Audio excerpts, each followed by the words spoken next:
राष्ट्रीय कला की चाह। देखो 19वीं सदी के आखिर में कला और राष्ट्रवाद के बीच और गहरा संबंध स्थापित हो गया। किसके बीच? कला और राष्ट्रवाद के बीच।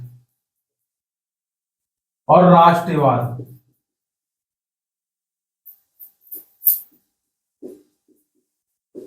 इनके कला और राष्ट्रवाद के बीच क्या हो गया? गहरा संबंध स्थापित हो गया।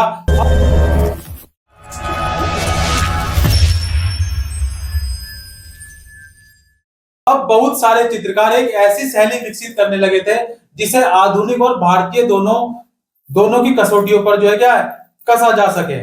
राष्ट्रीय शैली को किस तरह परिभाषित किया जा सकता था? राजा रवि वर्मा की कला। राजा रवि वर्मा, कौन हुए रवि वर्मा? रवि वर्मा, राजा राजा रवि वर्मा की कला क्या है? देखो, राजा रवि वर्मा उन शुरुआती चित्रकारों में से थे जिन्होंने आधुनिक और राष्ट्रीय कला शैली विकसित करने में योगदान दिया। जो नई कला विकसित हुई उसमें किसने? राजा रवि वर्मा ने क्या दिया? महत्वपूर्ण योगदान दिया। रवि वर्मा केरल, कहां पर? केरल, केरल के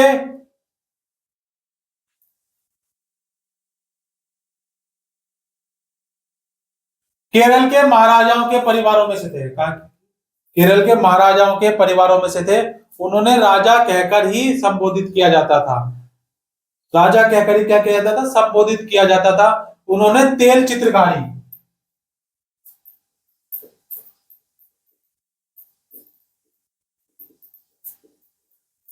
तेल चित्रकारी और यथापरक जीवन अध्ययन की पश्चिमी कला पर महानतम महारत हासिल किया। क्या किया बच्चों? महारत हासिल किया। परंतु भारतीय पुराणों का भी चित्र बनाए। भारतीय पुराणों के भी चित्र बनाए। भारतीय पुराण, पुराणों की संख्या कितनी है? कितने पुराण है हमारे? 108, 108 पुराण है। हाँ, उपनिषद कितने हैं? पुराण कितने हुए?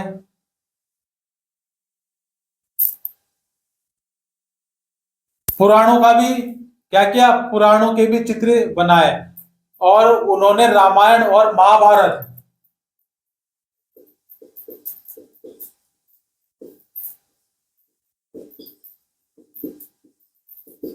रामायण और महाभारत के भी क्या किए? अनगिनत दृश्यों को किरमिच पर उतारा। बंबई प्रेसिडेंसी की अपनी यात्रा के दौरान उन्होंने पौराणिक कहानियों को जिस तरह मंच पर देखा था उसी से प्रेरणा लेकर उन्होंने ये नाटकीय दृश्य बनाए। क्या बनाए? नाटकीय दृश्य बनाए। और 1880 के दशक में 1880 के दशक में रवि वर्मा ने क्या किया? देखो, पौराणिक चित्र भारतीय राज्य रजवाड़ों और कला संग्राहकों के बीच जुनून की हद तक लोकप्रिय हो गए। राजाओं ने अपने महलों की दीवारें रवि वर्मा के चित्रों से पाट दी। ये इतने फेमस हो गए कि सारी दीवारें जो है इन्होंने चटवा दी चित्र से। बंबई के बाहरी छोर पर एक प्रिंटिंग प्रेस लगाने का फैसला किया जहां उनके धार्मिक चित्रों की रंगीन प्रतियां क्या है? बड़ी संख्या में बनाई जाती थी। प्रिंटिंग प्रेस, अपनी प्रिंटिंग प्रेस लगा ली। अब आम लोग उनकी सस्ती तस्वीरों को क्या कर सकते थे? खरीद सकते थे।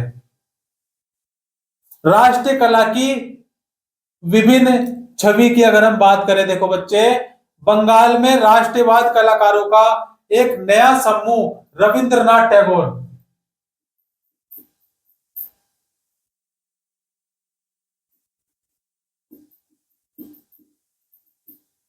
रविंद्रनाथ टैगोर अवनिंद्र है, ठीक है ना? क्या है? रविंद्र नहीं है, ठीक है ना? अवनिंद्र।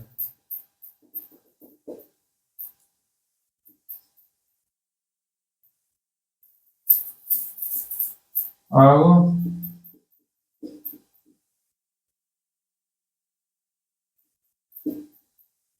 अवनींद्रनाथ टैगोर,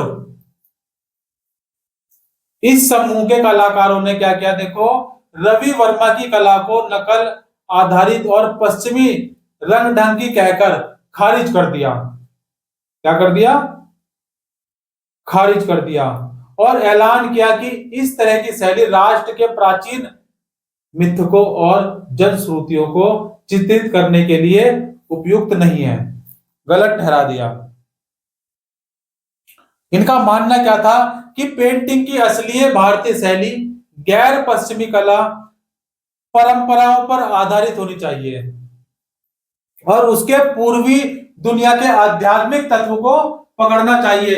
इस तरह उन्होंने तेल चित्रकारी और यथापरक शैली से दूरी बनाई और लघु चित्रों की मध्यकालीन भारतीय परंपरा और अजंता की गुफाओं में बनी भित्ति चित्रों की प्राचीन कला से प्रेरणा लेने लगे।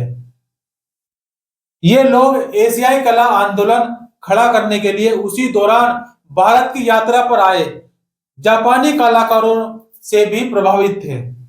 किससे? जापानी कलाकारों से भी क्या थे? प्रभावित थे। और इन सालों में पनपी नई भारतीय शैली के कई चित्रकारों में हम इन विभिन्न चित्रात्मक तत्वों का क्या देख सकते हैं? मिश्रण देख सकते हैं। मिश्रण देख सकते हैं। अवनींद्रनाथ टैगोर द्वारा बनाए गए इस चित्र में राजपूत चित्रकारों का प्रभाव देखा गया। इसका राजपूत